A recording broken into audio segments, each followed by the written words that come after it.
back Welcome back, dear students, on my YouTube channel. Dear students, today we are going to explain chapter 7. Madam rides the bus, paragraph number 16. And before start this video, I would like say to all of you, please subscribe my channel and share it to your friends, and like the videos, because when you like any videos, that's motivate me to come with new videos. So just like it and share it to your friends. And before this video, I have also explained uh, three videos related to this chapter. This is the part 3, part 4 of this chapter. So let's start paragraph number 16. So again I say to all of you that subscribe my channel, dear students.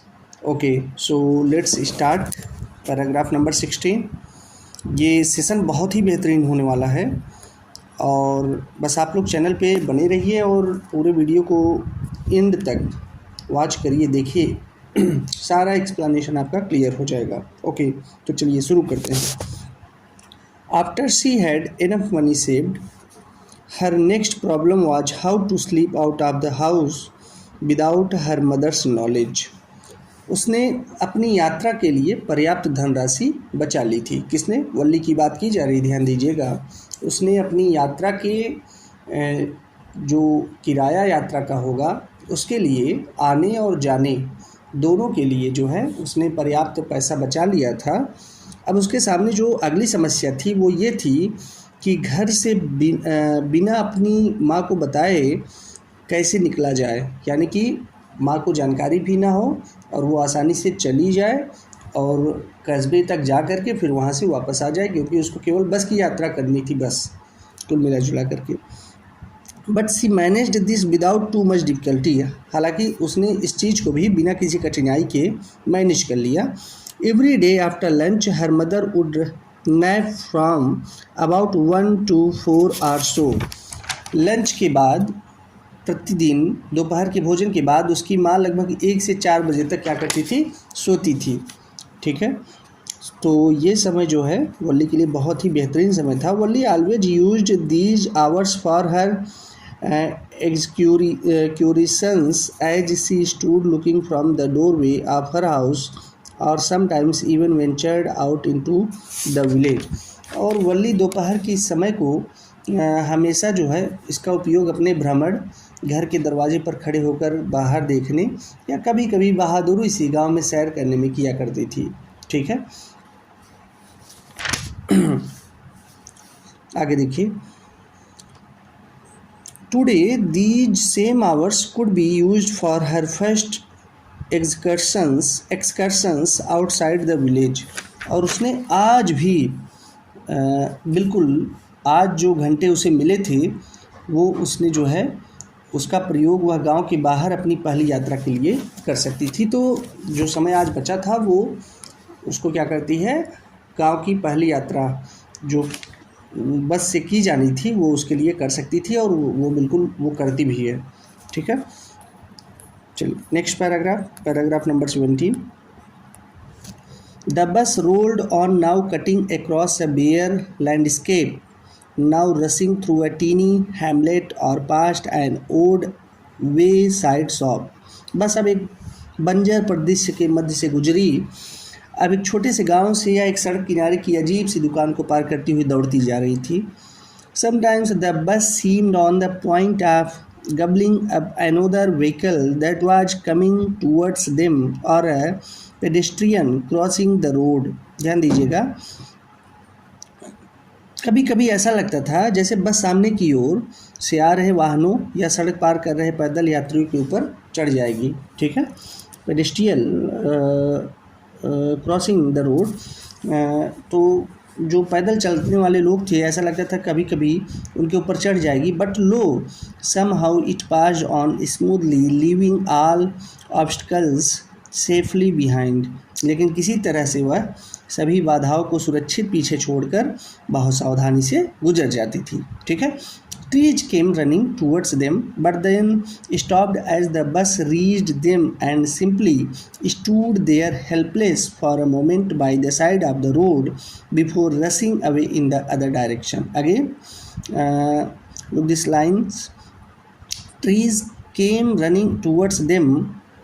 जो पेड़ थे तो उनकी ओर दौड़ते हुए प्रतीत होते थे, but then stopped as the bus, लेकिन जैसे ही बस रुकती थी, reached them and simply stood there helpless for a moment by the side of the road. ध्यान दीजिएगा, before rushing away in the other direction, लेकिन जैसे ही बस उन तक पहुंचती थी, रुक जाती थी, वे रुक जाते थे, कौन? पेड़। और दूसरी दिशा में दौड़ने से पहले कुछ पलों के लिए सड़क के किनारे पर असहाय से खड़े रह जाते थे। ठीक है।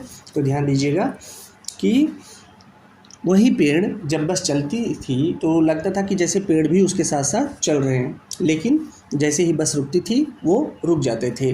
ध्यान दीजिएगा। चलिए next paragraph number 18। Suddenly Valli clapped her hand with Glee.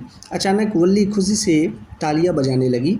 A young cow tail high in the air. एक छोटी गाय अपनी पूंछ हवा में ऊंची करके वाज रनिंग वेरी फास्ट, बहुत तेज़ी से दौड़ रही थी। Right in the middle of the road, दाहिने साइड और कभी कभी रोड के बीच में। ठीक है। And the driver sounded his horn loudly again. Sorry, the bus slowed to a crawl and the driver sounded his horn loudly again and again. ध्यान दीजिएगा, बस की रफ्तार धीमी हो गई और ड्राइवर बार बार बस का हॉर्न जोर जोर से बजाने लगा। But the more he honked, the more frightened the animal became and the faster it galloped. ध्यान दीजिएगा, लेकिन ध्यान दीजिएगा, जितनी बार वह हॉर्न बजाता था या जितनी तेज़ी से वह हॉर्न बजाता था, वह जानवर उतना ज़्यादा डर जाता था। और always right in front of the bus, और हमेशा बिल्कुल बस के सामने ज़ोर ज़ोर से कूदता था। तो वो जो गाय थी वो बार बार जो है क्या करती थी, बस के बिल्कुल सामने आ जाती थी। जैसे ही हॉर्न बजाता था वो डर करके बिल्कुल रोड के बीच में बस के सामने आ जाती थी और तेज़ी से दौड़ रही थी। ठीक है। So paragraph number 18 has completed. Now we are going to explain paragraph number 19. Okay, so let's start it. Somehow this was very funny to Walli. किसी तरह से वल्ली के लिए यह बहुत ज़्यादा हास्यास्पद था। She laughed and laughed until there were tears in her eyes. वह हंसी और तब तक हंसती रही जब तक कि उसकी आंखों में आंसू नहीं आ गए। Hey lady, haven't you laughed enough? अरे बहन जी, क्या आप काफ़ी नहीं हंस ली? Called the conductor, कंडक्टर ने कहा। Better save some for tomorrow, कुछ जो है कल के लिए बचा करके रख लो। At last the cow moved off the road, और अंत में वो गाय जो है रोड से बिल्कुल अलग हो गई, मतलब एक साइड में हो गई। And soon the bus came to railroad crossing, और जो बस थी वो शीघ्र ही एक रेल के फाटक के पास आ गई। I speak of a train could be seen in the distance. ध्यान दीजिएगा, दूर से रेलगाड़ी का बहुत छोटा चिन्ह देखा जा सकता था। Growing bigger and bigger at it drew near, और जैसे जैसे ये नज़दीक आ रहा था ये बड़ा होता जा रहा था। Then it rushed past the crossing gate with a tremendous roar and rattle, shaking the bus. और ध्यान दीजिएगा, फिर वह बहुत ही तेज़ गड़गड़ाहट और खड़खड़ की आवाज़ के साथ बस को हिलाते हुए रेल के फाटक को पार कर गई। ठीक है। From there it traveled, then the bus went on and passed the train station. इसके बाद बस आगे बढ़ी और ट्रेन स्टेशन को जो है, ट्रेन की स्टेशन को जो है पार कर गई। ठीक है। From there it traversed, ध्यान दीजिएगा, from there it traversed a busy, well laid out shopping street and turning entered a wider thoroughfare। ध्यान दीजिएगा, थोरोफेयर है, थोरोफेयर, तो ध्यान दीजिएगा। वो ट्रेन के स्टेशन को पार करके वहाँ से वह एक व्यस्त सुशोभित खरीदारी वाली गली में मुड़ गई और वहाँ से मुड़ करके एक चौड़ी व्यस्त सड़क पर चल गई। Such big bright looking shops, बहुत ही बड़ी चमकदार दुकानें थी। What glittering displays of clothes and other merchandise, such big crowds, कपड़ों का प्रदर्शन और अन्य व्यापारिक सामान बहुत ही चमकीला और बहुत ही ज़्यादा क्या थी, भीड़ थी। ठीक है, okay. So now we are going to explain paragraph number 20। This is the last paragraph of this video. देखिए, छोटा छोटा वीडियो बनाने पे ये फ़ायदा रहता है बच्चों की एक्सप्लेनेशन सुनने में भी आपको आसानी होती है, बोर भी नहीं होते हैं आप, और आसानी से स्टोरी भी माइंड में क्रिएट हो जाती है। तो चलिए शुरू करते हैं। स्ट्रक डम्ब विथ वंडर, आश्चर्य से निःशब्द होकर Valli gaped at everything, Valli ने सभी चीज़ों को बहुत ध्यान से देखा। Then the bus stopped and everyone got up except Valli, इसके बाद बस रुक गई और वल्ली को छोड़ करके सभी लोग नीचे उतर गए। ठीक। Hey lady said the conductor, conductor ने कहा, अरे बच्ची, लेडी औरत, सॉरी बच्ची ही कही जाएगी। Are not you ready to get off, क्या आप नीचे नहीं उतरना चाहती हो? This is as far as your 30 paise takes you, आपके 30 पैसे आपको इतनी ही दूर ले जा सकते हैं। ठीक है। No, Valli said, I am going back on this same bus, नहीं, वल्ली ने कहा, मैं इसी बस से वापस जाऊंगी। She took another 30 paise from her pocket and handed the coins to the conductor, उसने अपनी जेब से दूसरे 30 पैसे निकाले और सिक्के को कंडक्टर को पकड़ा दिया। Why is something the matter, क्यों, क्या कुछ समस्या हो गई है? No nothing the matter, I just, कोई बात नहीं, कोई समस्या नहीं है। I just felt like having a bus ride, मुझे केवल बस की सवारी करने की इच्छा थी। दैट्स ऑल, बस इतना ही। ध्यान दीजिएगा। तो ये paragraph number 20 has completed, and in next video we will be cover last 4 or 5 paragraphs, and that's a chapter will have completed. Okay, so dear students, listen very carefully the explanation of this chapter and try to solve the questions exercise related to this chapter. If you read properly, if you listen the explanation very in a proper way with full concentration, then you can easily understand all the points very well. Otherwise this is very difficult, and I have also said to all of you that this chapter is most important regarding your board examination, because in board exam 2025 question number 10 and 11 related to this chapter, and also Anne Frank. So just listen very carefully, watch the videos, and watch the videos till in, and subscribe my channel, like the videos, because this is motivate me to create a new videos for you all.